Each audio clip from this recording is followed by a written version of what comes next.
अस्सलामु अलैकुम वरहमतुल्लाहि वबरकातुहू। सबसे पहले तो मैं मुबारकबाद पेश करना चाहता हूँ उन लोगों को जो इस साल हज पर जा रहे हैं। मैं दुआ करता हूँ कि अल्लाह ताला हज पर जाने वालों के हज को कबूल फ़रमाए, उनके सफ़र में आसानियाँ पैदा फ़रमाए और बार बार अपने घर की हाज़िरी नसीब फ़रमाए।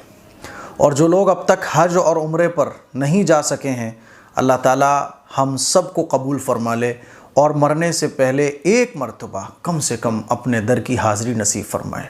ये मैं दुआ करता हूँ। हज पर जो लोग जा रहे हैं वो इस बात का बहुत ध्यान रखें कि आप जो हज करने जा रहे हैं ना, ये बहुत अजीम शान इबादत है। ये एक आशिकाना इबादत है। ये हर किसी को तौफ़ीक नहीं मिलती है। आपको अल्लाह ने तौफ़ीक दी है, इसीलिए पूरा जी जान लगा के, तबीयत लगा कर हज जैसी अजीम शान इबादत को अदा करने की कोशिश आप लोगों को करनी है। और इसके लिए जो सबसे अहम काम है वो है हज पर जाने वाले हजरात के लिए हज करने का तरीक़ा सीखना। माशाल्लाह, जब लोग हज पर जाते हैं तो हज के ट्रेनिंग कैंप वगैरह लगते हैं। ट्रेनिंग लेने के बाद ही लोग हज पर जाते हैं और हज पर जाने के बाद भी सीखते रहते हैं। लेकिन एक बड़ी तादाद उन लोगों की है जो सही से या तो समझ नहीं पाते हैं या उनके पास वक्त नहीं होता, या सीख भी लेते हैं फिर भी कुछ कन्फ्यूज़न बाकी रहता है। मैं आज आप लोगों को हज का मुकम्मल तरीक़ा बहुत आसान तरह से समझाने की कोशिश करूँगा और सिर्फ़ वो बुनियादी और ज़रूरी बातें बताऊँगा कि जिनको अदा करना आपके लिए बहुत ज़रूरी है। देखिए, हर इबादत के कुछ फ़र्ज़ और वाजिबात होते हैं। अगर आप फ़र्ज़ और वाजिबात को याद रख लेना तो फिर इबादत को अदा करना आसान हो जाता है। एक तो होता है कि आप हज करने गए हुए हैं, आपने हज कर लिया, उम्रा कर लिया, लेकिन ख़ुद को तसल्ली नहीं हो रही है कि यार कोई चीज़ छूट तो नहीं गई। वो एक खुटका बना रहता है ना कि कोई चीज़ छूट तो नहीं गई कि जिससे मेरा हज कबूल ना हो, जिससे मेरा हज मुकम्मल ना हो। तो ये जो दिल में रहता है कि कोई चीज़ छूट तो नहीं गई, छूट तो नहीं गई, तो आज वही सब मैं आपको बताऊँगा कि ये वो चीज़ें हैं जो हज में मुकम्मल आपको करनी है। इन चीज़ों के अलावा जितनी भी चीज़ें अगर छूट जाएंगी ना तो हज आपका बिल्कुल हो जाएगा। ये चीज़ों में से कोई भी चीज़ छूटनी नहीं चाहिए। जैसे कि नमाज के अंदर फ़र्ज़ होते हैं, अगर फ़र्ज़ छूट जाए तो नमाज होगी नहीं, दोबारा आपको पढ़नी पड़ेगी। वाजिबात होते हैं, अगर नमाज का कोई वाजिब छूट जाए तो सजदे साफ़ करके नमाज हो जाती है। ऐसे ही हज के कुछ फ़र्ज़ हैं और कुछ वाजिबात हैं। फ़र्ज़ छूट जाएगा तो हज होगा नहीं, और अगर वाजिब छूट गया तो आपको दम देना होगा। इसीलिए फ़र्ज़ और वाजिबात को जमा करके मैं आप लोगों के सामने रख रहा हूँ। इसको याद कर लीजिएगा और एक स्क्रीन पर फ़ोटो भी मैं लगाऊंगा, इसका स्क्रीनशॉट ले लीजिएगा ताकि आप इस फ़ोटो को देखकर भी ये याद रख सकें कि आपको क्या क्या ज़रूरी काम है जो हज के अंदर करना है। इसके अलावा जो मसनून आमाल हैं, मसनून दुआएँ हैं, वो अगर याद हो जाएँ तो बहुत अच्छी बात है। याद ना हो पाएँ तो आपके हज में कोई फ़र्क आने वाला नहीं है। हज की फ़जीलत आप सब लोग जानते हैं कि जो शख्स हज कर लेता है तो वो गुनाहों से ऐसे पाक साफ़ हो जाता है जैसे वो अभी माँ के पेट से पैदा हुआ हो। ये फ़जीलत है हज की।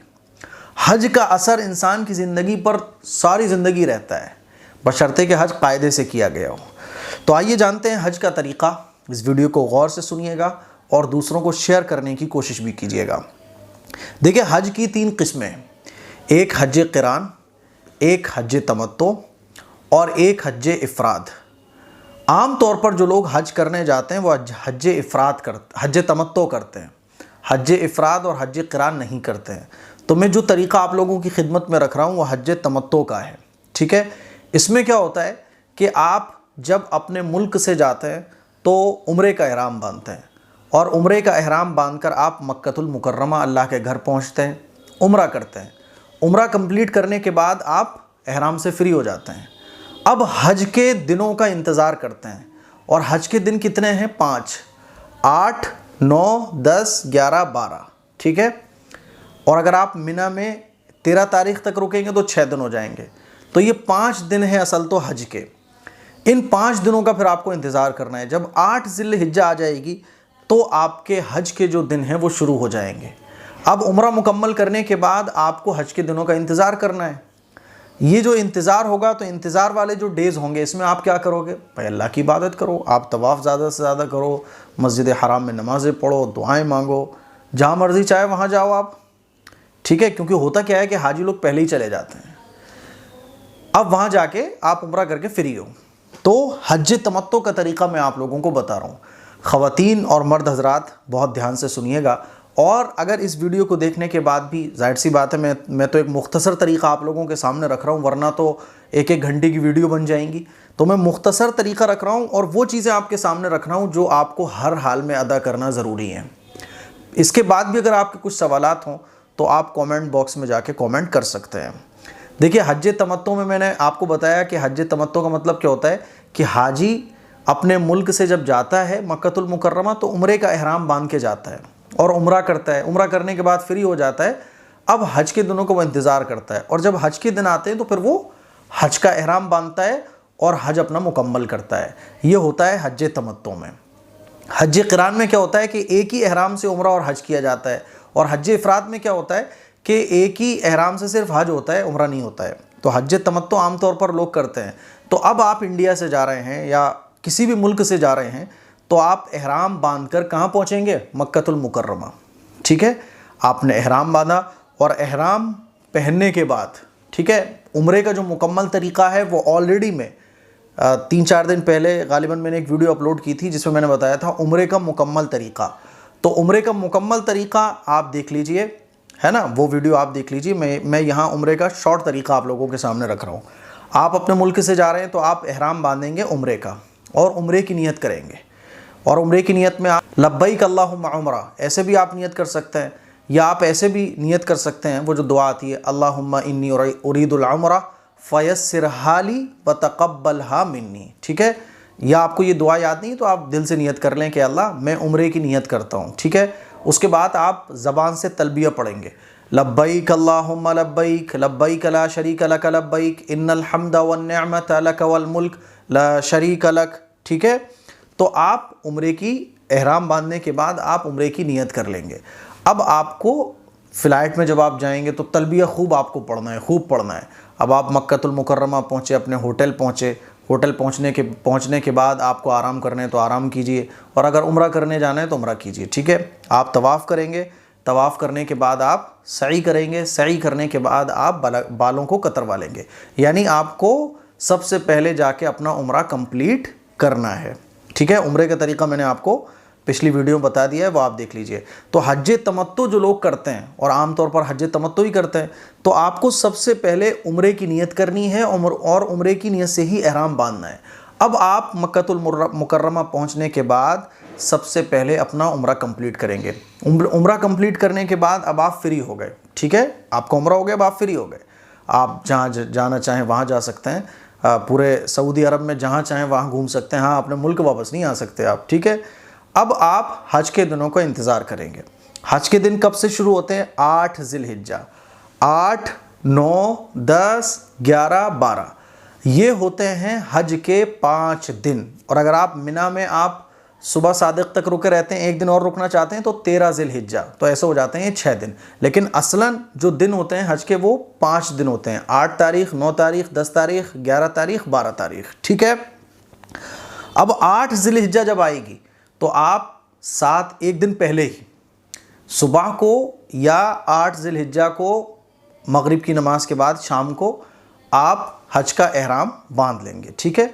हज का एहराम बांधने के बाद आप नियत करेंगे, और हज का एहराम आप अपने होटल से भी बांध सकते हैं, ठीक है। आप एहराम बांधिए, एहराम बांधने के बाद आप हज की नियत कर लीजिए, अल्लाहुम्मा इन्नी उरीदुल हज्जा फयस्सिरहुली व तक़ब्बलहु मिन्नी। आपको ये दुआ याद ना हो तो कोई बात नहीं है, आप ज़बान से भी कह सकते हैं, अल्लाह मैं हज का एहराम बांध रहा हूँ, मैं हज की नियत कर रहा हूँ, या अल्लाह तू मेरे हज को कबूल फरमा और हज को आसान फरमा। क्योंकि देखिए, हज जब आप करने जा रहे हो तो परेशानियाँ तो आएंगी, उन परेशानियों को फेस करना, नरम तबीयत रखना, दरगुजर करना, ये इंतहाई ज़रूरी है, क्योंकि भीड़ बहुत होती है।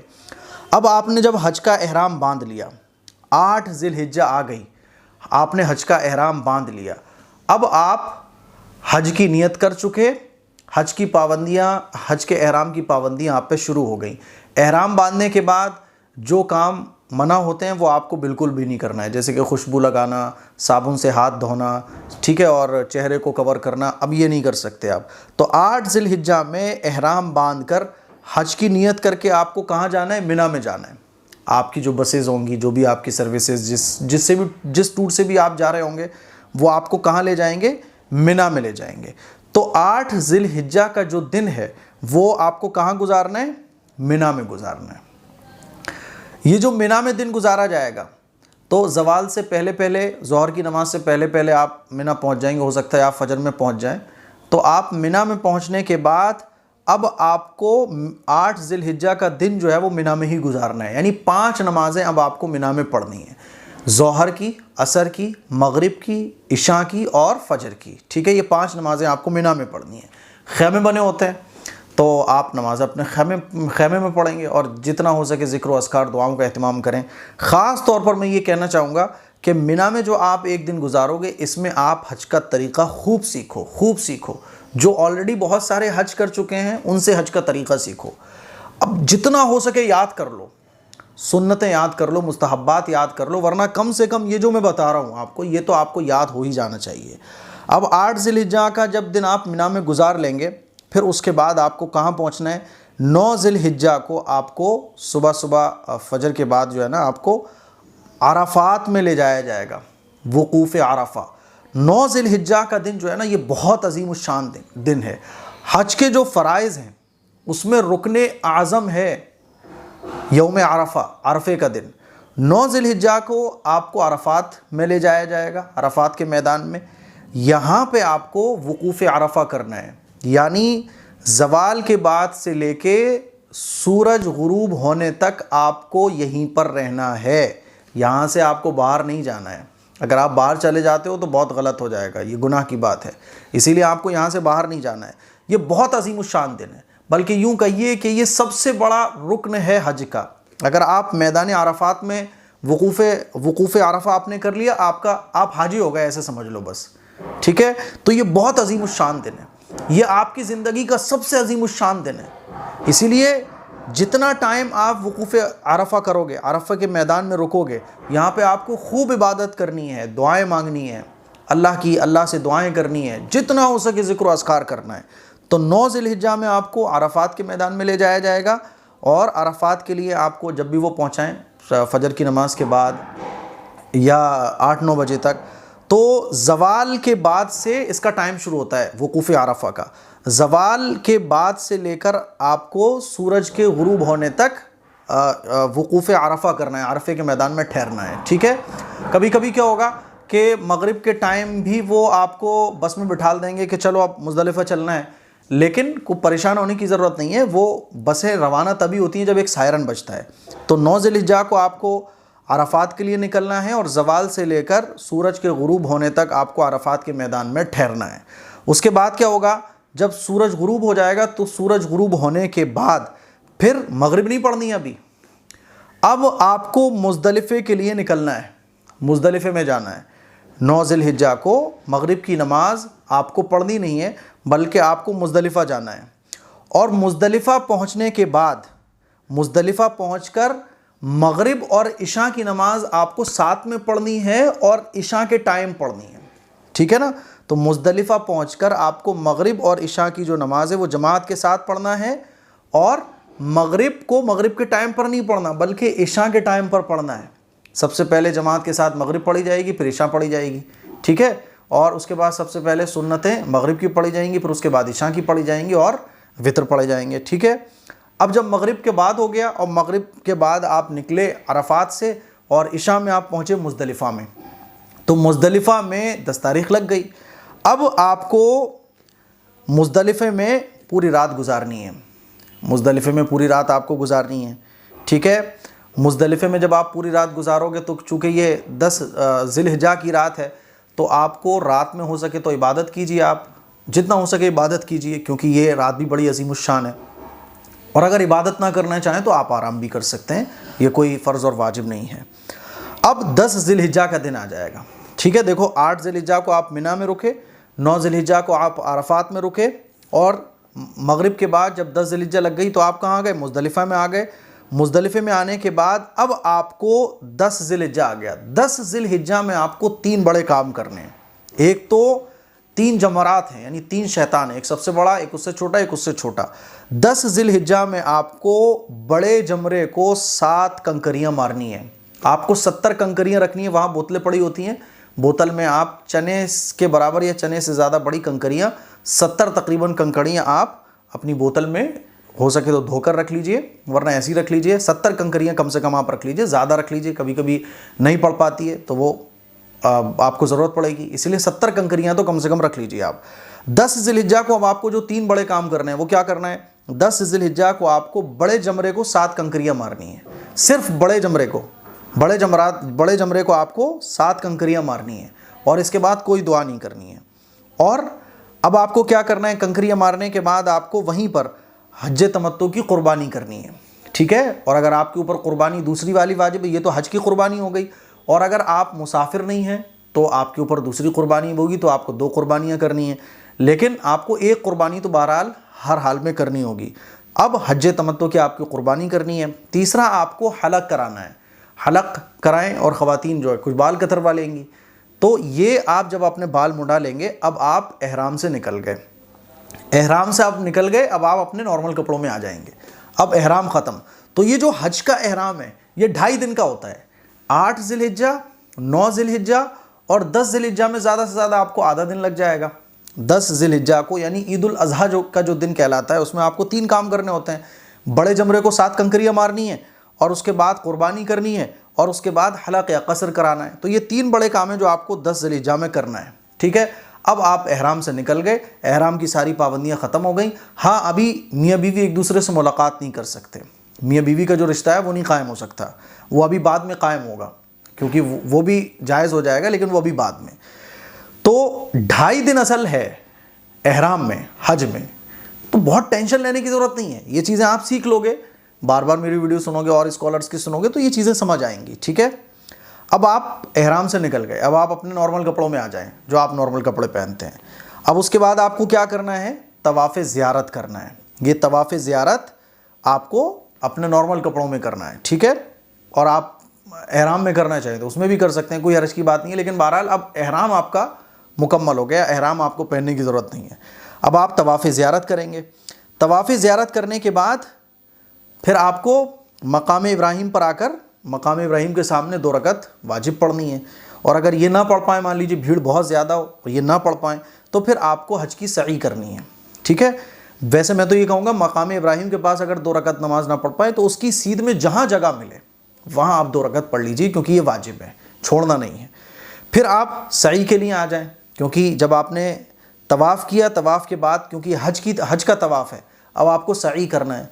सई करिए। सई करने के बाद अब आप दोबारा मिना आ जाइए।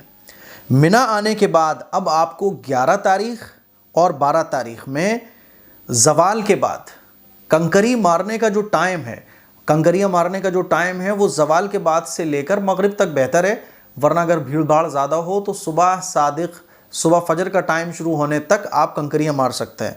अब आप 11 तारीख़ में मिना आ गए, 11 और 12 में आपको 11-12 ज़ुल्हिज्जा में आपको मिना में रहना है, और ज़वाल के बाद तीनों जमरात को 7-7 कंकरियाँ मारनी है, ठीक है।